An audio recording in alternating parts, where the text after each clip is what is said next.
नमस्कार दोस्तों, मैं संतोष सिन्हा एक बार फिर आप लोगों का स्वागत करता हूं अपने इस चैनल में जिसका नाम है स्टॉक लर्निंग। दोस्तों, आज मैं आलोक इंडस्ट्रीज के ऊपर एक दूसरा वीडियो अपलोड करने जा रहा हूं क्योंकि वैसे भी आज संडे है तो आज मेरा ऑफिस का कोई ज़्यादा काम है नहीं। सैटरडे संडे आईटी वालों को तो ऑफ ही रहता है, तो इसलिए आज मुझे मौका मिल गया है तो मैं एक दूसरा वीडियो डाल रहा हूँ। और ये जो इन्फॉर्मेशन है ये हम आलोक इंडस्ट्रीज के इन्वेस्टर्स के लिए बहुत ही अच्छी खबर है। हम लोगों को खुश होना चाहिए, ऐसे खबर का हम लोग इंतजार करते हैं और ये ऑथेंटिक है, इसका मैंने रेफरेंस भी चेक किया है। तो आइए इसके ऊपर बात करते हैं, देखते हैं कि ये खुशखबरी क्या है।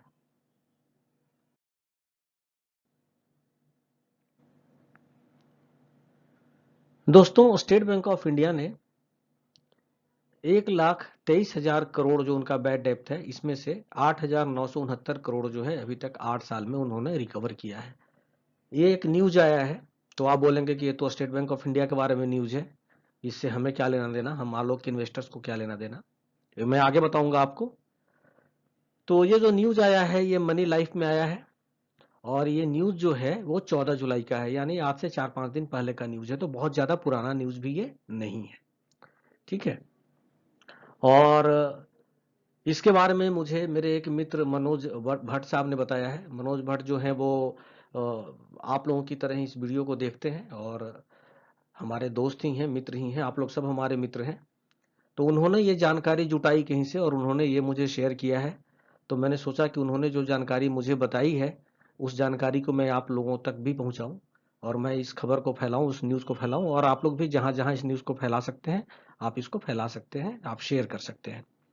ठीक है। तो मनोज भट्ट साहब ने ये न्यूज़ जो है वो निकाला है ढूंढ करके, मैं सिर्फ आप लोगों तक पहुंचा रहा हूं, बाकी जो असली काम है वो मनोज जी ने किया है।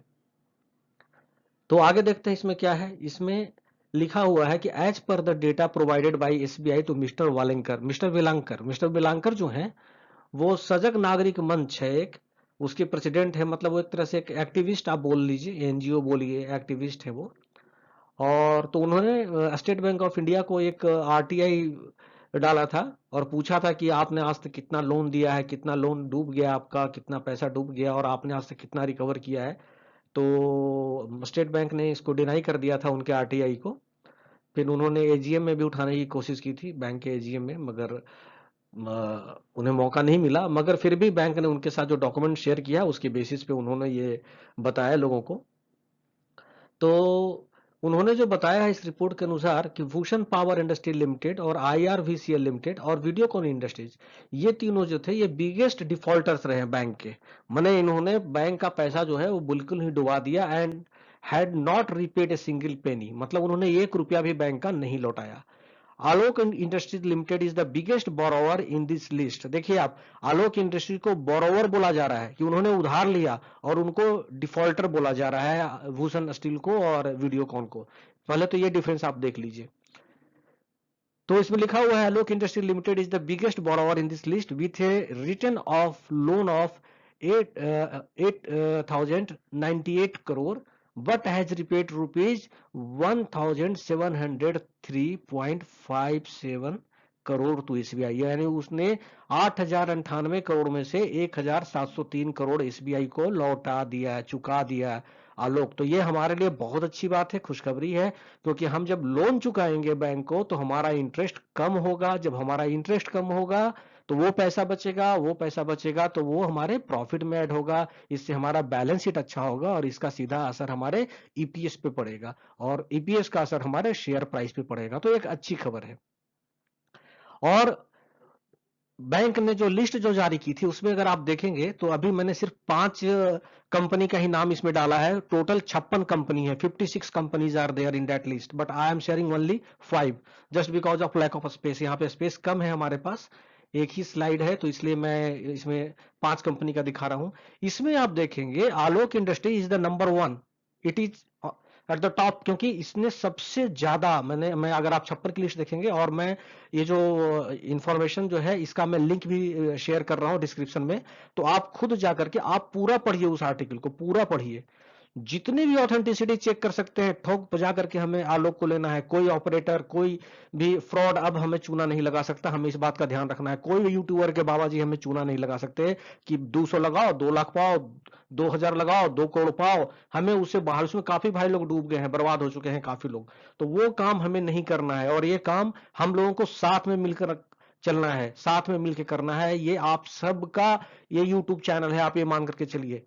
ठीक है, आपके पास कोई भी इंफॉर्मेशन हो, या तो आप वीडियो बना करके आप भी शेयर कर सकते हैं, नहीं तो आप मुझे वो लिंक दीजिए, मैं वीडियो बनाकर शेयर करूंगा। लेकिन ध्यान रहिए, हमारा कोई भी भाई, कोई भी बंधु हमारा, अब उसके साथ कोई धोखेबाजी नहीं होनी चाहिए। ये पंपिंग डंपिंग और ऑपरेट करते हैं तो करते रहे, और यूट्यूबर वाले जो है वो बहुत सारे लोग करवाते हैं तो वो करवाते रहे। अभी मैंने एक वीडियो देखा है, उस वीडियो में मैंने देखा कि एक बंदे ने 20 रुपए का टारगेट दिया कि ये नीचे 20 तक जाएगा, अभी मत खरीदो। एक बंदे ने 27 से लेकर 30 तक का टारगेट दिया। एक बंदे ने, तीनों ये सब यूट्यूब अवेलेबल है, आप सर्च करेंगे तो। एक बंदे ने कहा कि मैंने जी ऑनलाइन जो है वो वोटिंग कराई है, उसमें जो परसेंटेज आया है उस हिसाब से 25 तक जाएगा। तो अब बताइए, एक कह रहा है 20 तक जाएगा, एक कह रहा है 25 तक जाएगा, एक कह रहा है 27 से 30। बात तो सही किसी एक की होगी, लेकिन बाकी जो दो लोगों के जो फॉलोअर हैं, अगर उन्होंने शेयर लिया, वो तो फिर गए 12 के भाव से। तो इसलिए अब हमें वैसा काम नहीं करना है। ठीक है, चलिए मैं टॉपिक से ज्यादा भटकूंगा नहीं। तो आप यहाँ पे देखेंगे आलोक इंडस्ट्री का जो नाम है वो सबसे ऊपर है लिस्ट में, और आलोक इंडस्ट्री ने सबसे ज्यादा पैसा पे किया है, 1703 करोड़ सबसे ज्यादा पैसा पे किया है। ठीक है, 1703 करोड़ 57 लाख रुपया। तो आप ये देखिए इसका पेइंग कैपेसिटी कितना अच्छा है आलोक इंडस्ट्रीज का। ये हमारे लिए बहुत अच्छी बात है कि अब हम अगर धीरे धीरे लोन अगर हमने चुका दिया तो ये बिल्कुल ही डेप्ट फ्री कंपनी हो जाएगी। और आपको मैं बता दूं कि आलोक का जो इंटरेस्ट था, वो इंटरेस्ट काफी, लगभग 3000 करोड़ इंटरेस्ट जाता था आलोक का। तो अगर आलोक डेप्ट फ्री होगी तो इसका सीधा सा, और इसको नंबर 1 कंपनी बनने में टाइम भी नहीं लगेगा। तो आइए अब हम आगे चलते हैं अगले स्लाइड में। ये मैं न्यूज शेयर कर रहा हूं, ये मनी कंट्रोल पे भी आया है, वही न्यूज है, मनी कंट्रोल पे आया है।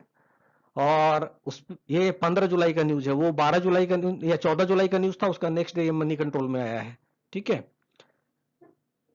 उसमें कहा गया है SBI recovers only 7% of bad डेब्ट रिटर्न ऑफ ओवर 8 ईयर्स। मतलब 8 साल में जो भी इन्होंने लोन दिया था एसबीआई ने, उसका सिर्फ 7% जो है लोन वो रिकवर किया है एसबीआई ने, आउट ऑफ रुपीज।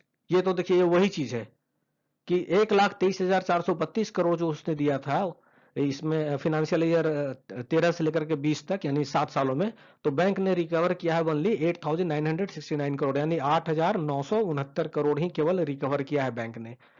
आगे लिखा गया है, जो मेन मेन पॉइंट है वो मैं हाईलाइट कर रहा हूं आपको। आर्टिकल तो बहुत बड़ा है, इसका भी डिस्क्रिप्शन में मैंने लिंक दिया हुआ है, आप जरूर पढ़िएगा। और मैं सबसे रिक्वेस्ट करता हूं आप पढ़िए, जानकारी रखिए आप चीजों के बारे में। तो यहाँ पे लिखा गया है the documents provided by SBI to Velankar, यहाँ पे वेलंकर का भी नाम लिया गया है, reveal that the bank's largest defaulters are Bhushan power and steel, IRVCL and Videocon industries who have paid any amount of their loans that were written off. उन्होंने कोई अमाउंट पे नहीं किया, और यहाँ भी उनको डिफॉल्टर कहा जा रहा है।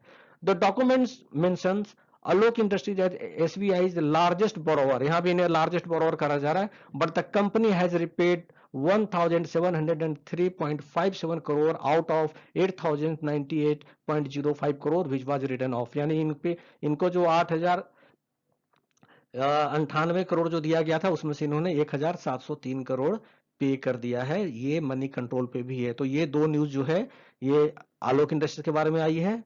अब देखना यह है कि इसका असर मंडे को क्या पड़ता है शेयर मार्केट के ऊपर। और दोस्तों वैसे तो और भी बहुत सारी चीजें हैं, मैं इसमें ये बोलूंगा, मैं उनकी बात नहीं करता जो इसमें सटोरिये हैं जिन्होंने यूसी देख करके ले लिया, क्योंकि रोज 5% का यूसी लग रहा था। किसी बंदे ने 8 पे लिया, 14 पे बेच दिया, देखा अभी और आगे जा रहा है, 16 पे लिया, 22 पे बेच दिया, देखा अभी और जा रहा है, आगे चल करके फिर 26 पे लिया, 35 पे बेच दिया। ऐसे करते करते लास्ट में उसने 52 पे उठाया और बल्क क्वांटिटी में उठाया, जितना उसने प्रॉफिट कमाया था सारा का सारा उसमें लगा दिया। अब बैठ के रो रहा है कि सर मैं क्या करूं, मेरा तो सारा पैसा चला गया, मैंने तो कर्ज लिया। तो भैया ये इन्वेस्टर्स के लिए, तुम्हारे लिए नहीं है। तो ये जो है इन्वेस्टर्स के लिए, तो इन्वेस्टर्स को डरने की जरूरत नहीं है। और अब समय आ गया है, हमने काफी बर्दाश्त कर लिया, हमने काफी नुकसान सह लिया, अब समय आ गया है उस नुकसान की भरपाई का। अगर अभी हमने बेच दिया तो हमारी बहुत बड़ी गलती होगी, क्योंकि इन्वेस्टर्स हमेशा लॉन्ग टर्म के लिए इन्वेस्ट करते हैं, ये मत भूलिए। और आलोक जो है वो लॉन्ग लॉन्ग टर्म इन्वेस्टमेंट की कंपनी है, इसमें ऑपरेटर बहुत दिन तक नहीं चल सकते। तो अभी जो है समय हमारे लिए बहुत फेवरेबल है। अभी मैं बता रहा हूं आपको कैसे फेवरेबल है। ये देखिए, शेयर प्राइस जो है ऑलमोस्ट 50% फॉल कर चुका है। आपने देखा होगा कि बीएससी पे 61 रुपया 40 पैसा या कुछ ऐसे था, वहां से घट के अब एनएससी पे देखेंगे तो 30 रुपया के आसपास आ गया है, यानी 50% फॉल कर गया है। तो अब ये काफी अच्छे प्राइस पे अवेलेबल है, ये जो है सो शेयर है। तो अब लोग चाहेंगे इसको एक्यूमुलेट करना। तो people who sold at peak price will accumulate at low price. जिन्होंने 60 और 55 पे निकाला था, अब वो फिर इसमें घुसने की कोशिश करेंगे। तो ऑब्वियस है कि वो जब घुसने की कोशिश करेंगे तो मार्केट में सेंटीमेंट अच्छा बनेगा, मार्केट में बाइंग होगी, बायर्स आएंगे। तो अब ये चांसेस है कि अब और ज्यादा नहीं गिरना चाहिए इसको। Share price is under valued now. Share price already, जो आलोक का जो प्राइस है, अंडर वैल्यूड है इसके बिजनेस के अकॉर्डिंग। और इसका जो आप क्या बोलते हैं, इंट्रिंसिक वैल्यू जो निकल करके आ रहा है, वो 1 साल का इंट्रिंसिक वैल्यू इसका 200 भी क्रॉस कर रहा है 1 साल का। लेकिन अगर आप क्वार्टर का भी निकालेंगे तो समझिए कि आप कम से कम इसका तो 55 से 60 65 का तो आज के डेट में इसका वैल्यू होना चाहिए कम से कम। और ये 30 पे ट्रेड कर रहा है, तो अभी भी ये अंडर वैल्यूड है। इस चीज को समझिए आप। Result date will be announce soon. Result date भी जो है इसका अनाउंस होने वाला है। एक बार रिजल्ट डेट अनाउंस हो गया तो समझिए कि फिर शेयर में कुछ ना कुछ हलचल तो जरूर होगी। क्योंकि पिछले बार क्या हुआ था, लोगों ने सोचा था 30 जून को इसका रिजल्ट आ जाएगा, और इस कारण मार्केट में जोश था, लोग खरीद रहे थे। देखते हैं क्वार्टर 4 का रिजल्ट क्या आता है, कैसा आता है, लोग ये सोच रहे थे। मगर अंत समय में अंबानी जी ने डेट को टाल दिया, वो जुलाई में लेकर चले आए। उसके बाद से मार्केट का सेंटीमेंट जो है वो खराब होने में रिजल्ट की डेट का पोस्टपोन करना या डिले होना भी एक उसमें कारण है। तो इसलिए इसका रिजल्ट का डेट भी, क्योंकि आज तो 19 तारीख हो गया, कल 20 तारीख है, तो इनको 31 तक तो वैसे भी रिजल्ट जो है वो डिक्लेयर करना है 31 जुलाई तक। तो ओबियस है कि उसके लिए कम से कम 24 25 26 को भी तो कम से कम अनाउंस करेंगे। तो रिजल्ट अब ज्यादा दिन ये एलसी में नहीं रहने वाला है शेयर, क्योंकि रिजल्ट डेट जैसे ही अनाउंस होगा इस शेयर के अंदर में फिर से चमक आएगी। अच्छा, लोग बता रहे हैं क्वार्टर 4 एंड क्वार्टर 1 दोनों रिजल्ट जो है वो साथ साथ में आएगा। तो ऐसा भी लग रहा है, काफी लोगों को उम्मीद है। क्वार्टर 4 का तो रिजल्ट ठीक ठाक आने की उम्मीद है, मगर क्वार्टर 1 का रिजल्ट अच्छा आएगा। क्यों अच्छा आएगा? क्योंकि इसमें पीपीई किट और N95 मास्क का भी इसमें जो है वो सेल्स फिगर होगा। तो इस कारण जो है वो लोग उम्मीद काफी अच्छा कर रहे हैं इससे।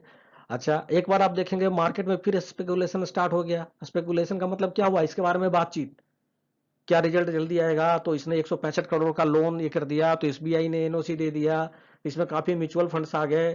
तो ये सारी बातचीत दोबारा आपने देखा होगा पिछले 8-10 दिन से, जब आलोक ने जब से एलसी लगाया था तब से बिल्कुल शांत था, ऐसी बात नहीं हो रही थी। लेकिन अब एक बार फिर माहौल गड़बड़ा रहा है, मतलब गर्मा रहा है। तो इसका मतलब है कि अब शेयर जो है अब संभलेगा। और शुरू से बोलता हूं कि आलोक इंडस्ट्री जो है वो टेक्निकली वीक है, मगर फंडामेंटली बहुत स्ट्रांग कंपनी है। इसका फंडामेंटल मैंने आपको बताया भी था पहले। इसका प्रोडक्ट रेंज कैसा है, इसका जो है शेयर, इसका जो फेस वैल्यू है, फेस वैल्यू अगर 1 रुपया है, उसके बावजूद भी बाकी दूसरे शेयर भी हैं जिनका फेस वैल्यू 1 रुपया, कितना अच्छा कर रहे हैं। और आलोक में तो काफी पोटेंशियल है। तो इस कारण इन सब चीजों को देख करके मुझे ये लग रहा है कि अब जो हमारे बुरे दिन थे अब वो खत्म होने वाले हैं। मोस्ट प्रोबेबली अगले सप्ताह खत्म हो जाने चाहिए, मुझे ऐसा लगता है। मैं कोई टारगेट या कोई मैं प्राइस की बात मैं कभी नहीं करता, क्योंकि जो मार्केट में जैसा मोमेंटम रहता है उसके। और एक चीज और भी है, टारगेट प्राइस से कुछ नहीं होने वाला है। क्योंकि ऐसा नहीं होता है कि आप हम लोग कोई कालिया के अमिताभ बच्चन नहीं है कि जहां पे खड़े हो जाते हैं लाइन वहीं से शुरू होती है। इसका मतलब ये हुआ कि जहां पे हम खरीदेंगे वहीं से मार्केट अप हो जाएगा, और जहां हम बेचेंगे वहीं से मार्केट जो है सो डाउन हो जाएगा। इतने बड़े जानकार, इतने बड़े नॉलेजेबल पर्सन हम लोग कभी नहीं हो सकते। ओबियस है कि हम अगर खरीदना शुरू करते हैं आज, अगर 30 पे खरीदते, हो सकता है 26 के बाद मार्केट ऊपर जाए। तो ऊपर नीचे का थोड़ा बहुत वेरिएशन रेंज होता है, जरूरी नहीं है कि आप सोचिएगा कि जिस दिन यार मैं खरीदूं उसी दिन लोअर सर्किट टूट जाए, ऐसा नहीं होता। हो सकता है उसके 2 दिन बाद लोअर सर्किट टूटे, मगर लोअर सर्किट टूटेगा, ऐसा मेरा पूरा विश्वास है। ठीक है, तो आप लोग बने रहिए। और आगे अगर ऐसा कोई भी अगर ऐसा इंफॉर्मेशन आगे आता है मेरे पास तो मैं आपको जरूर शेयर करूंगा। और अंत में मैं एक बार फिर ये बोलना चाहूंगा कि ये जो मैंने आपके साथ जानकारी शेयर की है, ये मनोज भट्ट साहब ने मुझे ये जानकारी भेजा था, वो मैंने आपके साथ शेयर किया है।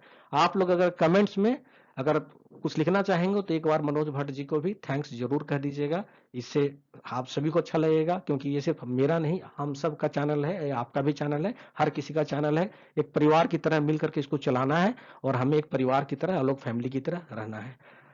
आप लोग डिस्क्लेमर देख लीजिए, ये मैं नॉलेज पर्पस के लिए मैंने वीडियो बनाया है। मैं इसमें कोई सलाह नहीं दे रहा हूँ किसी भी तरह का इन्वेस्टमेंट करने का। आप लोगों को अगर कुछ मुझे जानकारी देनी हो तो ये मेरा चैनल का ईमेल आईडी है stk.learning@gmail.com। इस पे आप मुझसे कम्युनिकेट कर सकते हैं। इसी के साथ धन्यवाद, नमस्कार, वंदे मातरम, जय भारत।